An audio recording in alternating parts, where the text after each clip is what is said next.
How did Patek Philippe take a new product launch and turn it into a full-on brand crisis? Welcome to the Watchmosphere. We've got a lot to talk about.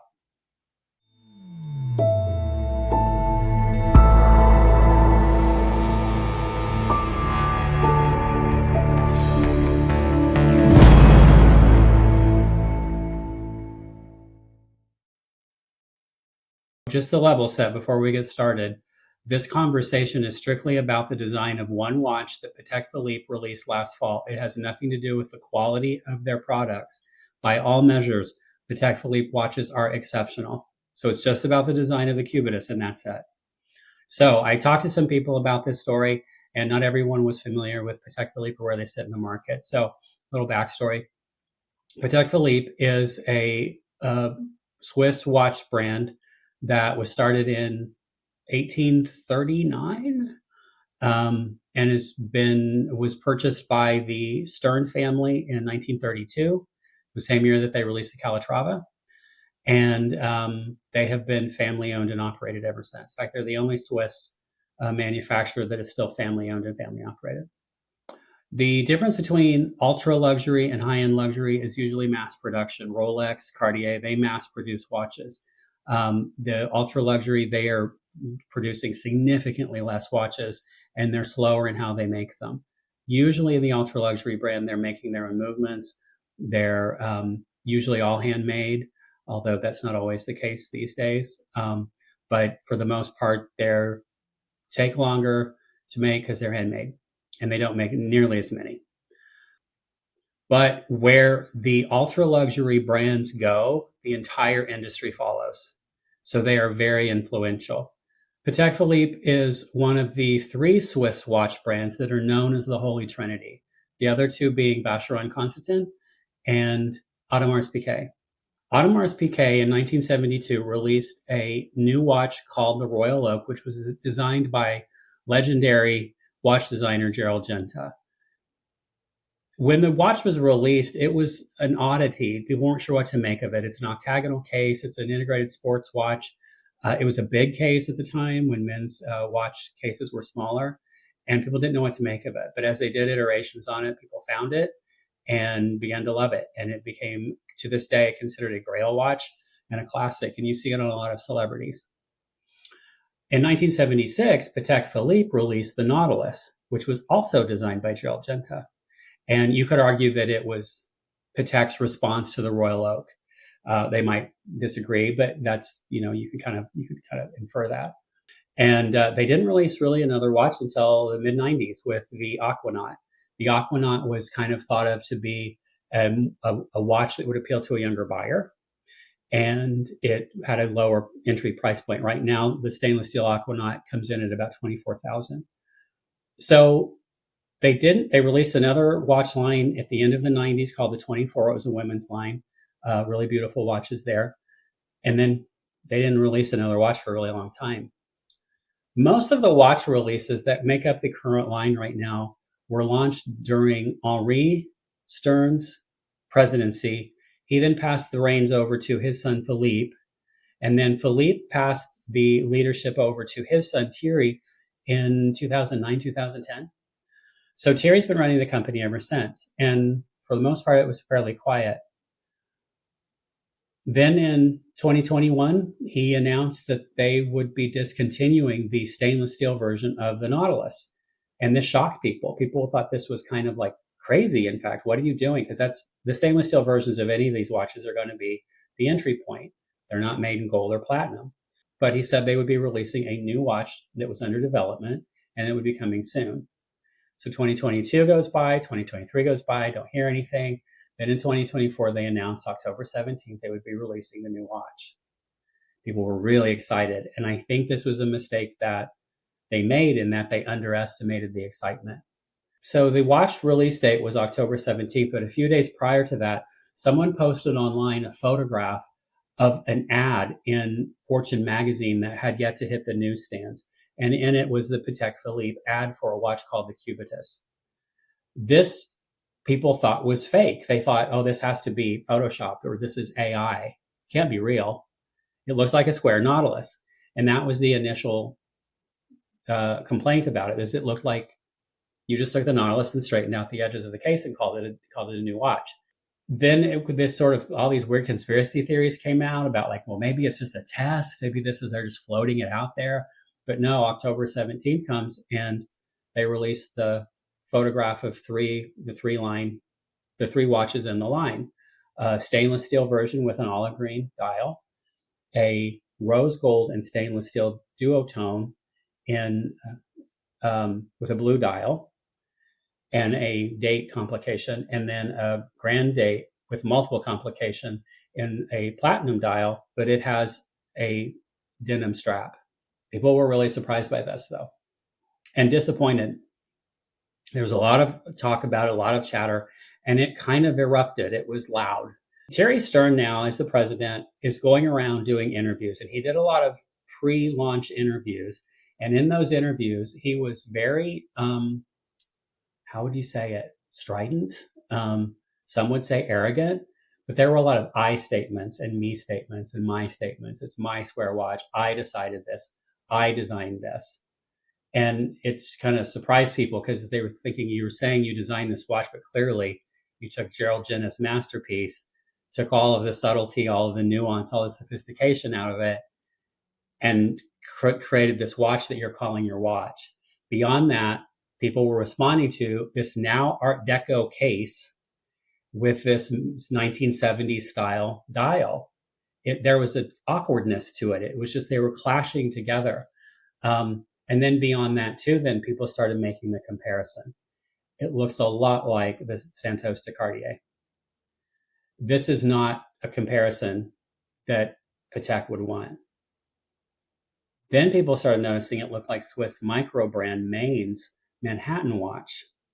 This is particularly bad.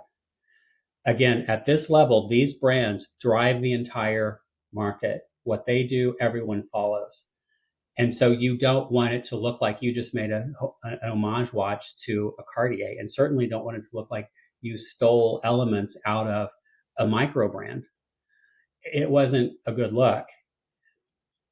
The day after the launch, October 18th, the Swiss business magazine Bilanz releases an article written by journalist Iris Kunz-Bugat, and it was an interview she did with him, and she does this in a question and answer style.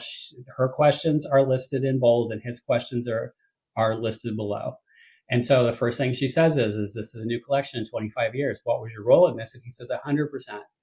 And she says the caliber as well as the design. He says 60% caliber, 100% of the design. And then he volunteers. I've been responsible for creation for a long time. I'm good at it without really having a clue. I never went to design school. But I grew up with the products and I have a strength in that. Why? I don't know. It's always been easy for me to have ideas and go into the details. Now, keep in mind, people are seeing the Nautilus, that master designer, Gerald Genta, designed how many years ago, and he's kind of taking credit for it. So then she says, does that mean you decide on the design? And he said, yeah, there's 4 of us working on it and thinking about it. And when it comes to caliber, he says he talks with their factory manager. She asked him about his design philosophy. He says he just wants to do something technically or aesthetically new and developing new. And that's kind of been their sort of bread and butter anyway. But then she kind of digs in a little bit and says, the new watches don't look that new. Didn't you want to make a risk, take a risk for once? And then he says, no, we have this DNA, we have this line. And then he kind of throws a little bit of shade at Hublot. And so he says, we're just kind of going down the path we've always gone down. And then she says, you could have stepped it up a bit. And he said, I can go far with design. And that's what we did with the 24 and the Aquanaut. And it was met with criticism. So he said, we have many options in the line. Then he throws a little bit of shade at Audemars Piguet. Okay. But then he just sort of kind of dodges the question. So then she asked the question that I think his answer is going to dog him for the rest of his time at Patek. She says, speaking of criticism, the Cubitus was leaked 2 days before its launch and caused a firestorm. What does that do to you? Now, I think she's asking him about the leak, not necessarily the criticism. but he responds to it as criticism. And he says, the haters are mostly people who have never had a Patek and never will, so that doesn't bother me. He then goes on to say, I'm confident about the Cubitus because I have a good nose and a lot of professionals around me who told me that it will work. And then she says, professionals from the market or within. And he says, internally. I don't go to clients with design and ask them for their opinion. Never. I don't work with external designers either. We've done that, but it never worked. Now, keep in mind, who was the designer that designed the Nautilus? Was Gerald Genta, one of the great watch designers of the 20th century and potentially one of the great designers of watches ever. So it comes off really arrogant. Then she goes in and says, one criticism is that the new one looks like a Nautilus. And he says, we wanted to make a sports watch for a younger audience. This is both the designs are in their DNA. And he says that it's part of the family. The Cubitus has its own design, but it's unmistakably part of the family. And she's not letting it go. It looks like it's one of the Nautilus, she says. And he says, the Cubitus is a brother of the Nautilus and the Aquanaut, but it's not a square Nautilus. It has its own identity. Now, I don't know that it's the brother of the Nautilus or the Aquanaut. I think maybe it could be like the gay uncle or something. It's a little too extra. But then that's actually one of the things she even picks up on. She says at 45 millimeters, it's a really big watch. The trend is moving towards smaller watches. And he says, I am not the trend. Then she goes in on the price. And this was something that people really, really were blown away by. She says the steel model costs 35,000 francs. That's an insane price. And then she puts an ellipse, ... which means he cut her off. Now, 35 francs is about 41,000 US. And that's really high because the stainless steel Aquanaut right now comes in at 24. So this is really high. And then he says that's a reasonable price for a Patek. Then she says, the market's in a crisis and you're launching a new collection. Are you worried? And he's like, no, I'm not worried. In the context of this article, when he says that people who are the haters are people who mostly never or don't own a Patek and never will, if you took that quote out of that article, out of the context of that article, and out of the context of every other interview he'd given up to that time, he's not wrong. People were reacting to a photograph. Initially, a photograph of a photograph inside a magazine. And then when they actually released the photos of the watches. But he's not wrong there if you took it out of that context. But within the context of that article and the context of the other interviews he'd given, it's clear what he's stating. That, these poor people, I don't care what they think, right? But then beyond that, what does he say? He's got 3 people he's listening to, but he's not listening to them. He basically has set it up that they have to tell him that the emperor's clothes are lovely when he's standing there buck naked. So they can't say anything, it sounds like. He doesn't seem to care that he offended his customer base because, one, he just insulted them. If you criticize the watch and you were a customer, then he's saying you're too poor to afford a Patek, right? But then beyond that, then he's saying he would never talk to a customer about a new watch design. He'd never do any market research. From a branding perspective, this is really weird. This is strange. It's just not something that you would do. There's a lot of money that goes into launching a new product. And you need to make sure that you know exactly what the response is going to be. Very strange. But beyond that, then too, it seems like he doesn't even understand his own pipeline. The buyer's journey to Patek Philippe does not start at the front door. Most people do not start their watch collection there. That's where they end it. You start your watch collection at Swatch. You start your watch collection at Citizen or Bulova. Some people might even start at Timex. Definitely people at Breitling and Omega, even Longines, they're heading that way, but it takes a long time to get there. Because if you can afford $41,000 for a stainless steel watch and almost $90,000 for the white or the platinum, that's a very small market. And within that market, there's an even smaller market of people who actually would buy a watch at that price point. And so he doesn't seem to understand his own business. So in that interview, he has alienated his customers. He's kind of potentially alienated and blown up his pipeline.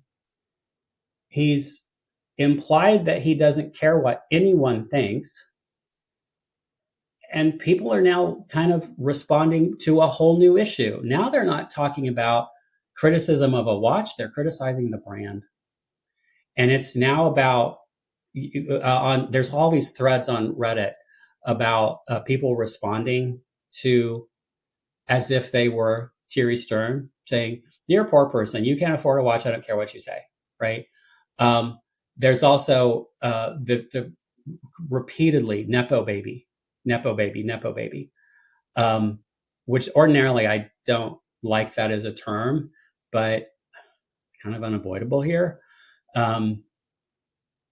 But he had an opportunity. He could have turned this around. He could have stopped the complaining right off the bat, and he could have gotten people excited about the watch. But instead, he actually drove people further into the complaints about the watch and then blew it up even to the values of the company itself. I've never seen a business leader at this level as Patek do something like this, but it does say some things about what's going on there. Can they recover from this? Absolutely, it's Patek. But how would they do that? Well, for me, working within brand and having had some minor experiences of something like this and working with businesses, the first thing is exactly what they're doing. Just be quiet, let it die down, and let the audience find the watch.